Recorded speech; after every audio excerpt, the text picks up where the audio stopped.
Welcome to episode 95 of How About the Huskies. As always, I'm your host, Connor, joined by Matt and Andrew. And for the first time all year, we'll actually be talking about some UConn basketball games that'll maybe be a little bit entertaining. It's not to say that the East Texas A&M 35-point win wasn't entertaining, but some actual competition against some Power 5 or close to Power 5 level schools with the Maui Invitational coming up next week. This is going to be our official preview. We didn't talk about that East Texas A&M game, but as Hurley said, he called it comically bad. I kind of agree with him. Sure, you win by 35, but the turnovers, the silly fouls, stuff like that, we kind of just want to wipe that from our brains. We're not really even going to talk about it unless you guys got any real quick points. I mean, Jaden Ross had a dope dunk, but besides that, not much to take from that game. Aiden Mahaney double figures too, but we'll just talk about the Maui Invitational here in this preview. We'll go over the field, and then we'll kind of talk about the bracket and the matchups as a whole. We're taking on Memphis in that first game. And in the second game, it'll be Colorado versus Michigan State. We'll play the winner or loser of that, depending on what happens in our game. And the bottom half of the bracket is stacked. You got Auburn taking on Iowa State, and it's going to be a top 5 matchup in the first round. And then Dayton taking on North Carolina in that last game in the first round. So before we really just break down this bracket, what's your guys' thoughts of this field? I feel like there's some obviously teams that aren't great, but there's a lot of top tier talent in this field. Yeah, my first reaction looking at this bracket is that we kind of got the wrong end of the stick here. Obviously we got UNC, Auburn, Iowa State, and then Dayton in there, and the other side of the bracket. But not saying that our competition is bad by any means. That's not true.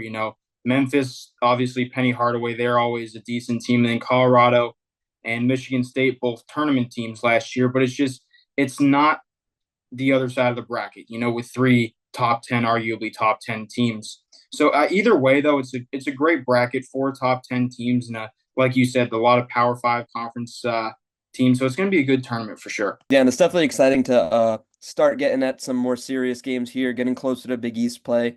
Obviously, it's definitely good to be, back in some competition, beating some good teams. Hopefully beating some good teams. Don't want to jinx us just yet, but you never know.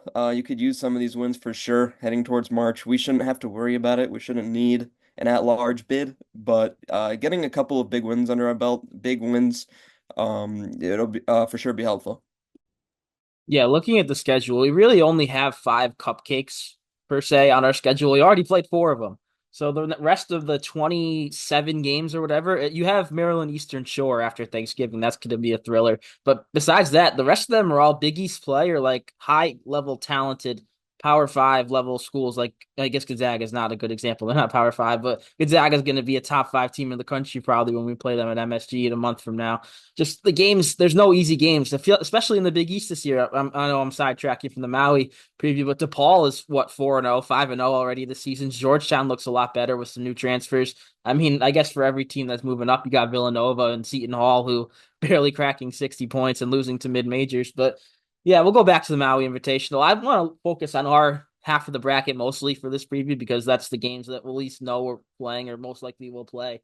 Starting with that Memphis game, Memphis is a team. I was looking at KenPom because I'm curious to see where all these teams ranked. Memphis is 37th in KenPom, so they're a top 40 team. They're probably a team that'll be ranked at some point during the season. They have some talented players. What's your guys' thoughts of this matchup going into it as a whole? We're not going to really break down players to watch quite yet, but just like we're playing an old American foe, Penny Hardaway versus Dan Hurley. It's the early game in the bracket. I'll talk about that in the second here too. Just what's your guys' thoughts of this first round matchup? Very excited. This was a matchup I'd look forward to every year in the American. I always wanted to see us beat Memphis. And it was always a tough recruiting battle with Penny over there. He's has a lot of pull, obviously, in the recruiting world. But I feel like, since we have left the American, things are obviously very different. I don't look at Memphis as a team that I'm like, oh, this will be a close one anymore. This is more like a tune-up game. I feel like in a way, I feel like this this is crazy to say, but I just don't want to like jinx us. But at the same time, they do have some pretty good scores. PJ Haggerty has 25 a game on the season so far. So I'm just curious. I haven't seen much Memphis over the past few years, but I just want to see how Penny and his guys are getting down right now. Yeah, it'll be good to see the Tigers again. I think the last time we played them, Jesus, it was almost 5 years ago. The Book Night Fast Break Dunk at XL, I think was the last time we played them. But obviously they're not the powerhouse, program that a lot of people have expected them to be. They've had their rough things with Penny Hardaway, and everybody knows about that. We don't really need to beat a dead horse there, but they're a tough team. Penny Hardaway is a really good coach. And like Matt just mentioned, all their players, they're going to be a tough team, and it's not going to be they won't be a team that goes away easily. Like we're not just going to be like, yeah, go out there in the first half and play them close and then blow them out in the second half like we normally do. No, they're not going to go away because they're in this tournament to win it too. Everybody is. So they're not going to go away. It'll be a tough first matchup, but I still think it's kind of another good per se tune-up game. Not really, I guess, but it's a good first game. Yeah, last year Memphis didn't have the year they wanted. They ended up missing the tournament. They had some really bad losses in American Conference play, which when you're in the American, you can't have bad losses to lower level teams because that'll hurt you in a smaller conference. But they made the tournament previous 2 years, so they've made it two out of the last three. And yeah, this is an early tip, 9:30 a.m. local time. That's something that caught my eye looking at the schedule. It's 2:30 Eastern back here at home, but in Maui, 9:30 a.m. Sure, they'll be there for a few days to adjust to the time, but I don't think many of our players, many players in general are used to playing a game at 9:30, maybe practicing at 9:30. So I don't know if that'll affect anything. I'm sure it goes both ways. Don't get me wrong. It's not just UConn who's going to have to be playing early, but that's something that caught my eye. And Matt, you mentioned PJ Haggerty. If we did players to watch for Memphis, you got to look out for him. The Tulsa transfer had a great freshman year with Tulsa, transferred to Memphis. Memphis brings in a lot of transfers. That's a common theme looking at their rosters over the past few years. He's sixth in the country in points per game. We're recording this on Wednesday, so the Tigers do have another game against San Francisco. I believe they're playing them at San Fran, traveling out to Maui, which is something we did when we traveled out to Maui a couple of years ago. I forget which California school we played, but they're stopping to play a true road game on the way out to Maui. So the stats will be a little different, but as of now, he's sixth in the country in scoring. You're going to have to lock that up, and I feel like that should be an emphasis for Dan Hurley. Yeah, with the time zones, that's definitely like some people might say like that's just like goofy to mention that, but no, that's completely right to mention that. Last year our Thanksgiving tournament was all the way in New York, so no time zone change there. And then Oregon the year before, that's like I think 3 hours, so it's not terrible. But I mean, yeah, just with the tournament like this, and even before that, the battle for Atlantis, but adjusting your body to playing at that time and waking up at a time like to play like that, like that's gonna be it's any team could win in this tournament because of that. It's 9:30 in the morning. Like I don't think I've ever played a game at 9:30 in the morning. So it's obviously different there, but this it's gonna be really hard for them to adjust to their like to that schedule. But I think the UConn staff will get them right. Yeah, and it's a lot of talk about the time zones, but what about the fact that they're in Maui? I feel like it's very easy to get possibly, distracted over there, try and have a good time with your teammates. You kind of got to stay locked in. It's going to be a little bit tough. So I'm curious to see how all the guys handle Maui as a whole. Yeah, there's a lot of extracurricular events going on around that tournament. I went as a fan last time they went. Geez, that was like 2016. I'm unfortunately not going this time, but yeah, there's like a dinner and there's stuff the night before, so it's a lot of stuff. And then you play 9:30 in the morning. That could have some effect. We've seen slow starts out of the Huskies pretty much at least three of the four games so far this season. We started slow against teams that we should not be starting slow against. So if that's a trend that continues, if you do that against Memphis and a team that can score like Memphis does, you may not be able to crawl back into the game. So I feel like if we were to pick a key to the game, I feel like it has to be don't start slow. If that warrants a starting lineup change or something, maybe do that. This is the time to do it. You've seen through four games, if you need to make a change or two in the lineup, I do that because if you start slow against a team like Memphis, sure they're not a top 10 team in the country, but the way like PJ Haggerty and they can score, I feel like it may be hard to come back. And I've heard some people say that if we don't win this tournament, it's time to hit the panic button. And I'm going to fully disagree with that because here's why. You got 3 games in 3 days against three pretty tough teams. If I had to make my educated guess, it's going to go Memphis, um, Michigan State, and then either Carolina or Auburn. I mean, Auburn's just on a tear, and Carolina played Kansas really close at Allen and has been good all year. So it's not time to hit the panic button if we don't win this tournament because this is really good learning material as well. I didn't know what I was going to go with there, but it's good learning material. Do I think we're going to win the tournament? I really think we can, but if we don't, I disagree that it's time to hit the panic button. It's November, people. Come on. I disagree too, and I feel like the standard has just been set so high because when is the last time we lost a non-conference matchup? Was it when James Booknight was on the team? It's been It like was three. Kansas. Yeah, it's Kansas been was like the last one, and that was the one after we won like 30 something in a row. it's been a long road here in the non-con schedule. Kansas getting the better of us is like I feel like that was a gimme. That was like the one that you give for the year. I don't think the one that we give for this year will be in this stretch here. I feel like just out of conference, we don't have much trouble with these opponents, but I mean, you never know. But I'm just rolling with the non-con heater here. And Andrew, you said you've heard people say not to press the panic button. That I referenced that right before we started as an option. Not saying I'm pressing it if they don't win the tournament, but I'm just looking at this from a logical perspective. You're placed in your half of the bracket for UConn. You have three of the bottom four teams in this tournament, so you should most likely, hopefully, win your half of the bracket and go to the championship game.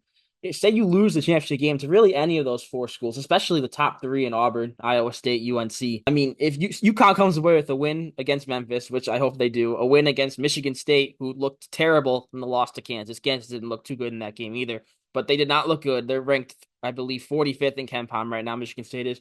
Or God forbid Colorado wins that game versus Michigan State. They're ranked 70th in KenPom. That's the worst team in the tournament by far. So say you win those two games, then you lose the last one. What did you really accomplish from this tournament except two? Obviously, they're your two best wins on your resume so far this season.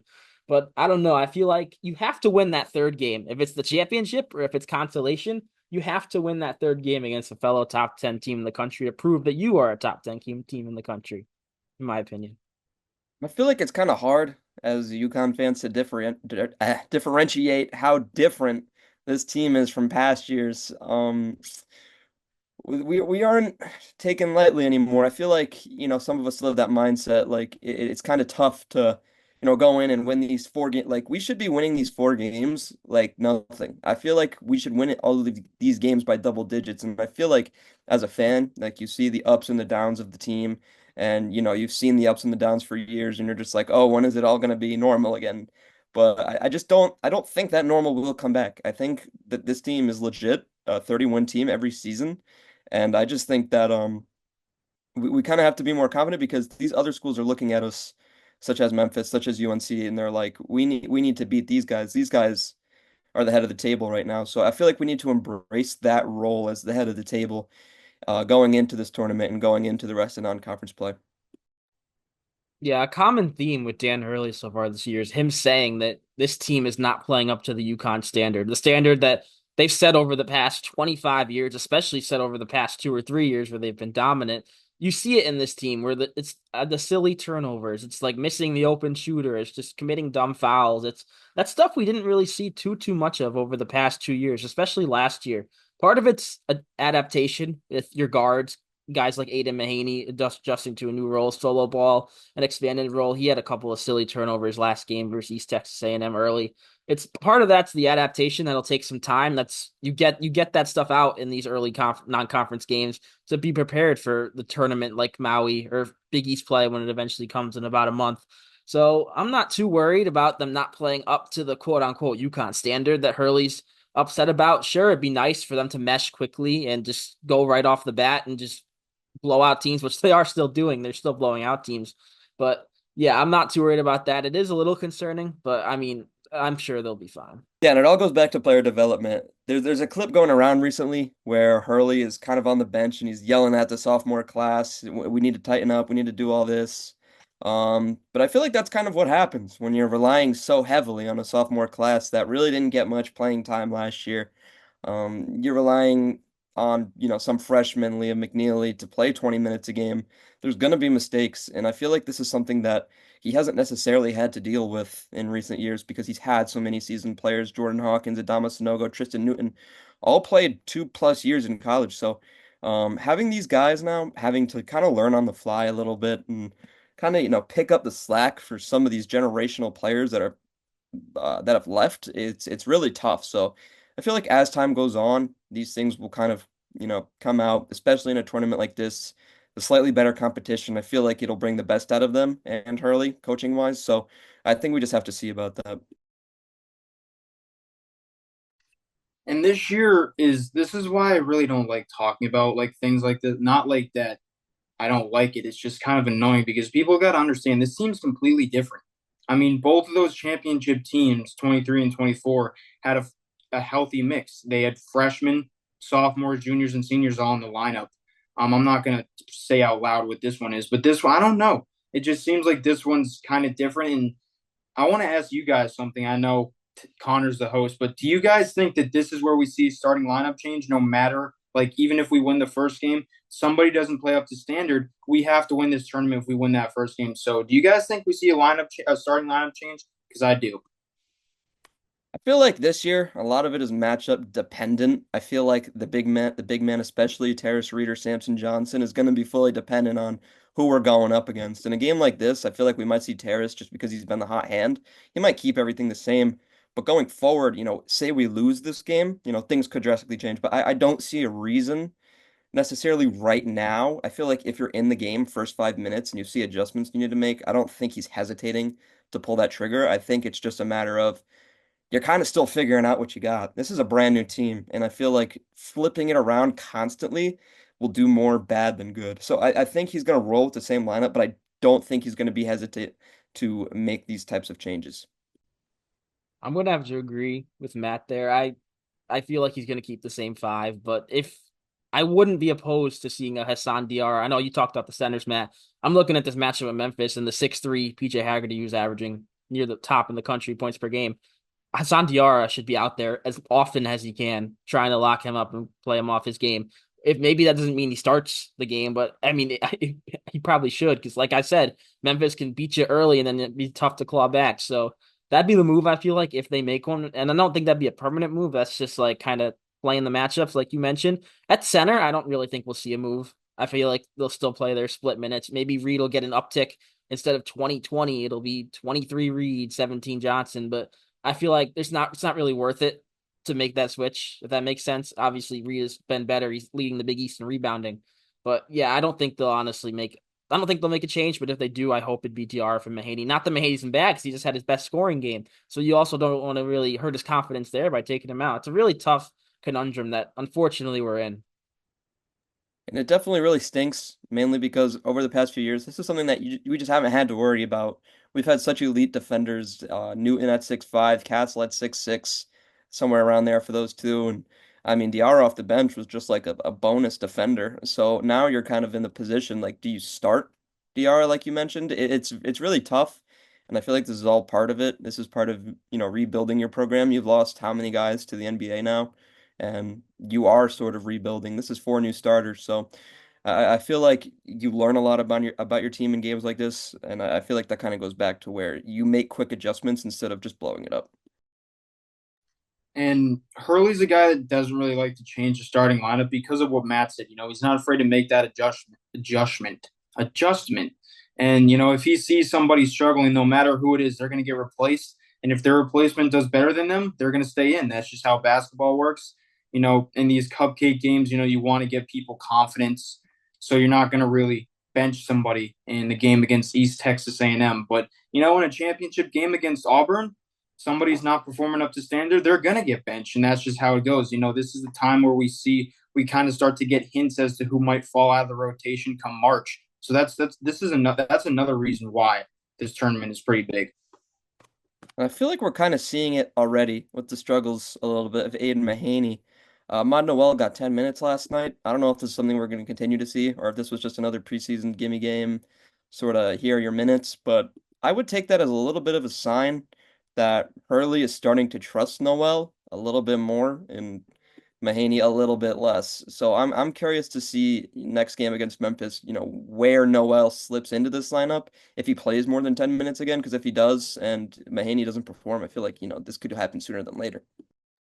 Yeah, I was gonna mention Noel real quick because he did play those 10 minutes. I don't know how much he's gonna play against Memphis. They obviously have much more older, talented guards. I don't know about older. I don't know the ages of some of the guys we've played so far, but definitely more talented than what he's seen. So will he see an uptick? Maybe. I feel like part of that was just you don't want to play guys too much before this Maui tournament. Do you want to see the Huskies in action this season? Of course you do. We at How About Them Huskies are here to help make that happen. We partnered with SeatGeek. for the 2024-25 season to provide you guys with the best deals on all of your tickets. It's simple. All you do is download the SeatGeek app, choose your seats. The greener the dot, the better the deal is. And when you're going to the checkout, plug in the code HBTH for $20 off your first purchase of $50 or more. Tickets to see the back-to-back national champs are certainly pricey. Believe us, we know. But using code HBTH on SeatGeek saves you a bunch of money, and you can use that elsewhere during your game day trip to stores or Hartford.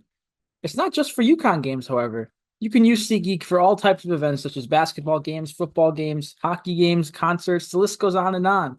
And if you use code HPTH to check out for any of those events, you save. Once again, that's code HPTH on SeatGeek for $20 off your first order of $50 or more. The Huskies need you to be there during their run towards a three-peat. Be there with SeatGeek. We got two more things here to wrap up real quick. First, we usually do game player to watch. We're going to do Maui tournament players to watch for this one. If you obviously there's a lot to go under that roof, but if you have to choose one player to look out for to have a good tournament that maybe needs a good tournament, who is it? I got to go with Tyrus Reed. I mean, I think this is a tournament where he may solidify his spot as the center for this team. So I'm going to go with him. I'm going to go back to the point I just made. I'm going to do a little bit of a combo, more Aiden Mahaney. Just I want to see what happens with that point guard position throughout the rest of the tournament because, I mean, having someone like Hassan Diarra, that's a luxury, but you need to kind of have it figured out. Hassan Diarra is more the cherry on top, in my opinion, to a great backcourt. I feel like Hassan Diarra, he isn't the backcourt. He doesn't impose his will on the game. He isn't. He's a game changer on defense, but on offense, it's kind of static sometimes. So I want to see a little bit of a game changer here with either Noel or Mahaney, and I just kind of want to, be able to make that decision by the end of this tournament. I'm going to cheat a little too. I'm going to choose two players. Hurley's favorite group, the sophomore class.